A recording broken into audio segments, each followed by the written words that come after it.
ನಮಸ್ಕಾರ ಸ್ನೇಹಿತರೆ, ಮತ್ತೊಂದು ವಿಡಿಯೋಗೆ ತಮಗೆಲ್ಲರಿಗೂ ಆತ್ಮೀಯವಾದ ಸ್ವಾಗತಗಳು. ನಿನ್ನೆ ನಡೆದ ರೋಚಕ ಪಂದ್ಯದಲ್ಲಿ ಪಾಕಿಸ್ತಾನವನ್ನು ಸೂಪರ್ ಓವರ್ನಲ್ಲಿ ಮಣಿಸಿದ USA. ಹೌದು, ನೀವು ಕೇಳ್ತಾ ಇರೋದು ಸರಿಯಾಗಿದೆ. ನಿನ್ನೆ ನಡೆದ ಡಲ್ಲಾಸ್ನ ಗ್ರ್ಯಾಂಡ್ ಪೈರಿ ಕ್ರೀಡಾಂಗಣದೊಳಗೆ ಪಾಕಿಸ್ತಾನವು ಸೂಪರ್ ಓವರ್ನಲ್ಲಿ 5 ರನ್ಗಳಿಂದ ಸೋಲಿನ ಆಘಾತವನ್ನು ಅನುಭವಿಸ್ತದೆ. ಇದರ ಮುಖಾಂತರ ವಿಶ್ವಕಪ್ಪಿನಲ್ಲಿ ಅತಿ ಕೆಳ ತಂಡದಿಂದ ಸೋತಿರ್ತಕ್ಕಂಥ ತಂಡದ ಸಾಲಿನೊಳಗೆ ಇವರು ಹೋಗಿ ಸೇರಿಕೊಳ್ತಾರೆ. ಮೊದಲು 2007ನೇ ಇಸ್ವಿಯಲ್ಲಿ ಜಿಂಬಾಬ್ವೆ ವಿರುದ್ಧ ಆಸ್ಟ್ರೇಲಿಯಾವು ಸೋತಿರ್ತದೆ. ಅದಾದ ನಂತರ ಅದಕ್ಕಿಂತ ಹೀನಾಯವಾಗಿ ಅನ್ಬೋದು. ಯಾಕಂತಂದರೆ ಇದು USA ಅಮೇರಿಕಾ ತಂಡದವರು ಇದೊಂದು ಕ್ರಿಕೆಟ್ ಆಡ್ತಕ್ಕಂಥ ತಂಡವಲ್ಲ. ಇದೇ ಮೊಟ್ಟ ಮೊದಲನೇ ಬಾರಿಗೆ ವಿಶ್ವಕಪ್ಪನ್ನು ಆಡ್ತಾ ಇದ್ದಾರೆ. ಇದೇ ಆಯ್ದುಕೊಂಡು ಅಲ್ಲಿರ್ತಕ್ಕಂಥ ಪ್ಲೇಯರನ್ನು ಎಲ್ಲ ಕಡೆಯಿಂದ ಆಯ್ದುಕೊಂಡು ಕ್ರಿಕೆಟ್ ಆಡಿರ್ತಕ್ಕಂಥ ತಂಡದೊಂದಿಗೆ ಒಂದು ಇಂಟರ್ನ್ಯಾಷನಲ್ ವರ್ಲ್ಡ್ ಕಪ್ಪನ್ನು ಗೆದ್ದಿರ್ತಕ್ಕಂಥ ತಂಡ ಸೋಲ್ತದೆಯಪ್ಪ ಅಂತಂದರೆ ಇದಕ್ಕಿಂತ ದೊಡ್ಡ ನಾಚಿಕೆಗೇಡು ಸಂಗತಿ ಇಲ್ಲ ಅಂತ ತಿಳ್ಕೊಂಡು ಹೇಳ್ಬೋದು. ಯಾಕಂತಂದರೆ USA ಈಗ ವಿಶ್ವ ಕ್ರಿಕೆಟ್ನಲ್ಲಿ ಅಂಬೆಗಾಲನ್ನು ಹಾಕ್ತಾ ಇದೆ. ಅಂತಹ ತಂಡದೊಂದಿಗೆ ಸೋಲುವುದು ಇದು ದೊಡ್ಡ ನಾಚಿಕೆಗೇಡು ಸಂಗತಿ ಅಂತ ತಿಳ್ಕೊಂಡು ಹೇಳ್ಬೋದು. ಅನೇಕ ಜನ ಪಾಕಿಸ್ತಾನ ತಂಡವನ್ನು ಕ್ರಿಟಿಸೈಸಮನ್ನು ಮಾಡ್ತಾ ಇದ್ದಾರೆ. ಯಾಕಂತಂದರೆ ಈ ತಂಡದಲ್ಲಿರ್ತಕ್ಕಂತಹ ದೊಡ್ಡ ದೊಡ್ಡ ಒಂದು ಆಟಗಾರರಿದ್ದಾರೆ. ಬಾಬರ್ ಆಜಮ್ ಅವರು T20 ತಂಡದ ಅತ್ಯುತ್ತಮ ಆಟಗಾರ, ಶಾಹಿದ್ ಅಫ್ರಿದಿ ಆಗಿರಲಿ, ಮೊಹಮ್ಮದ್ ರಿಜ್ವಾನ್, ಫಖರ್ ಜಮಾನ್, ಶಾದಾಬ್ ಖಾನ್, ಇಫ್ತಿಖಾರ್ ಅಹ್ಮದ್, ಶಾಹಿದ್ ಅಫ್ರಿದಿ, ಹ್ಯಾರಿಸ್ ರಾಫ್, ಮೊಹಮ್ಮದ್ ಅಮೀರ್, ನಶೀಮ್ ಶಾ ದೊಡ್ಡ ದೊಡ್ಡ ಪ್ಲೇಯರ್ಗಳಿರ್ತಕ್ಕಂತಹ ತಂಡ ಇದೇ ಮೊದಲನೇ ಬಾರಿಗೆ ವಿಶ್ವಕಪ್ ಆಡ್ತಕ್ಕಂಥ ಅಮೇರಿಕಾದೊಂದಿಗೆ ಸೋಲ್ತದೆ ಅಂತಂದರೆ ಇದು ಭಾಳ ದೊಡ್ಡ ಆಘಾತಕಾರಿ ಸಂಗತಿಯಾಗಿದೆ. ಇದೊಂದು ವಿಶ್ವ ರೆಕಾರ್ಡ್ ಆಗಿದೆ ಅಂತ ತಿಳ್ಕೊಂಡೇ ಹೇಳಬಹುದು. ಯಾವ ದೇಶದೊಳಗೆ ಕ್ರಿಕೆಟ್ ಅಂದ್ರೇ ಗೊತ್ತಿಲ್ಲ, ಕ್ರಿಕೆಟ್ ಯಾವ ರೀತಿ ಆಡ್ತಾರೆ ಅನ್ನೋದು ಗೊತ್ತಿರಲಾರ್ತಕ್ಕಂಥ ದೇಶದೊಂದಿಗೆ ಇವರು ಪಾಕಿಸ್ತಾನದವರು ಸೋಲ್ತಾರಪ್ಪ ಅಂತಂದರೆ ಪಾಕಿಸ್ತಾನದವರಿಗೆ ನಿನ್ನಿನ ದಿನ ಬ್ಲ್ಯಾಕ್ ಡೇ ಆಗಿದ್ದರೆ ಅದು ಅಮೇರಿಕಾದವರಿಗೆ ಇದೊಂದು ಸುವರ್ಣ ಇತಿಹಾಸದೊಳಗೆ ಬರೀತಕ್ಕಂಥ ದಿನ ಆಗಿದೆ ಅಂತ ತಿಳ್ಕೊಂಡು ಹೇಳ್ಬೋದು. ಮೊದಲು ಬ್ಯಾಟ್ ಮಾಡಿರ್ತಕ್ಕಂತಹ ಪಾಕಿಸ್ತಾನವು 159 ರನ್ಗಳನ್ನು 5 ವಿಕೆಟ್ ನಷ್ಟಕ್ಕೆ 20 ಓವರ್ಗಳಲ್ಲಿ ಮಾಡ್ತಾರೆ. ಇದನ್ನು ಬೆನ್ನಟ್ಟಿರ್ತಕ್ಕಂತಹ USA ಇವ್ರದ್ದು ನೋಡ್ರಿ ಎಷ್ಟು ಅದ್ಭುತವಾಗಿ ಇವರು ಕೂಡ ಅದ್ಭುತವಾದ ಬ್ಯಾಟಿಂಗನ್ನು ಮಾಡ್ತಾರೆ. ಮೊದಲನೇ ವಿಕೆಟೇನೋ ಅಮೇರಿಕದು ಭಾಳ ಜಲ್ದಿ ಬೀಳ್ತದೆ. ಟೇಲರ್ ಅವರು 12 ರನ್ಗಳನ್ನು ಮಾಡಿ ವಿಕೆಟನ್ನು ಕಳೆದುಕೊಳ್ತಾರೆ. ಅದಾದ ನಂತರ ಪಟೇಲ್ ಮತ್ತು ಗೌಸ್ ಇವರಿಬ್ಬರು ಸೇರಿಕೊಂಡು ಅದ್ಭುತವಾದ ಒಂದು ಪಾರ್ಟ್ನರ್ಶಿಪ್ಪನ್ನು ಮಾಡ್ತಾರೆ. ಕ್ಯಾಪ್ಟನ್ ಆಗಿರುವ ಪಟೇಲ್ ಅವರು 38 ಎಸೆತಗಳಲ್ಲಿ 50 ರನ್ ಮತ್ತು ಗೌಸ್ ಅವರು 26 ಎಸೆತಗಳಲ್ಲಿ 35 ರನ್ಗಳನ್ನು ಮಾಡ್ತಾರೆ.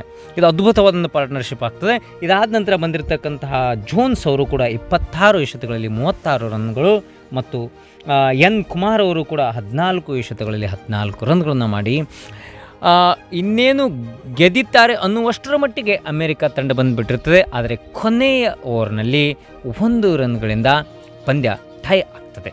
ಆದರೆ ಕೊನೆಯ ಓವರ್ ಎಷ್ಟು ಅದ್ಭುತವಾಗಿ ಕೊನೆಯ ಓವರ್ ನಡೀತದೆ ನೋಡ್ರಿ. ಕೊನೆಯ ಓವರ್ನಲ್ಲಿ USA ಗೆಲ್ಲಲಿಕ್ಕೆ 15 ರನ್ಗಳ ಅವಶ್ಯಕತೆ ಇರ್ತದೆ.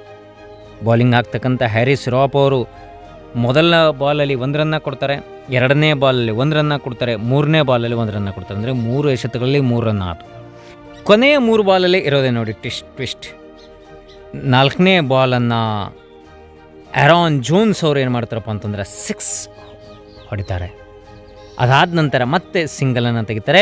ಕೊನೆಯ ಎಸೆತದಲ್ಲಿ ನಿತೀಶ್ ಕುಮಾರ್ ಅವರು ಬೌಂಡ್ರಿಯನ್ನು ಹೊಡೆಯೋದ್ರ ಮುಖಾಂತರ ಸ್ಕೋರ್ ಲೆವೆಲ್ ಆಗಿ ಪಂದ್ಯ ಟೈ ಆಗಿಬಿಡುತ್ತೆ.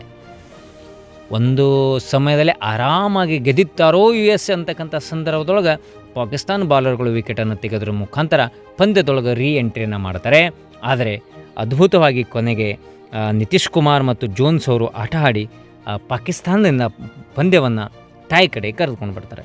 ಇನ್ನು ಸೂಪರ್ ಓವರ್ದೊಳಗೆ ಬೌಲಿಂಗ್ ಮಾಡ್ಲಿಕ್ಕೆ ಬಂದಿರತಕ್ಕಂಥ ಮೊಹಮ್ಮದ್ ಅಮೀರ್, ಒಂದು ಸಂದರ್ಭದೊಳಗೆ ಮೊಹಮ್ಮದ್ ಅಮೀರ್ ಅಂದರೆ ಎಲ್ಲ ಬ್ಯಾಟ್ಸ್ಮನ್ಗಳು ನಡುಗ್ತಿದ್ರು ಅಂತ ತಿಳ್ಕೊಂಡು ಹೇಳ್ತಾರೆ.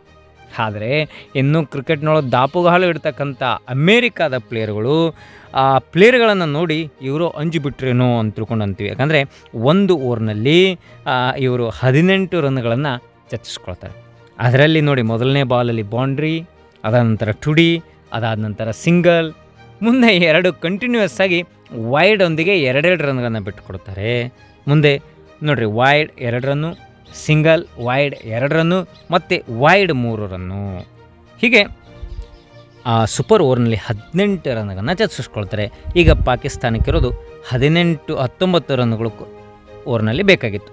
ಆದರೆ ಬ್ಯಾಟಿಂಗ್ ಮಾಡಲಿಕ್ಕೆ ಬಂದಿರತಕ್ಕಂಥ ಪಾಕಿಸ್ತಾನದವರು ಬಾಲಿಂಗನ್ನು ನೇತ್ರಾವಲ್ಕರ್ ಅವರು ಎಷ್ಟು ಅದ್ಭುತವಾಗಿ ಬಾಲಿಂಗನ್ನು, ಸೌರಭ್ ನೇತ್ರಾವಲ್ಕರ್ ಅವರು ಎಷ್ಟು ಅದ್ಭುತವಾಗಿ ಬಾಲಿಂಗ್ ಮಾಡ್ತಾರೆ ಅಂದರೆ, ಬ್ಯಾಟಿಂಗ್ ಮಾಡಲಿಕ್ಕೆ ಬಂದಿರತಕ್ಕಂತಹ ಇಫ್ತಿಖಾರ್ ಅಹ್ಮದ್ ಮತ್ತು ಫಕರ್ ಜಮಾನ್ ಅವರು ಬ್ಯಾಟಿಂಗ್ ಆಡಲಿಕ್ಕೆ ಬರ್ತಾರೆ.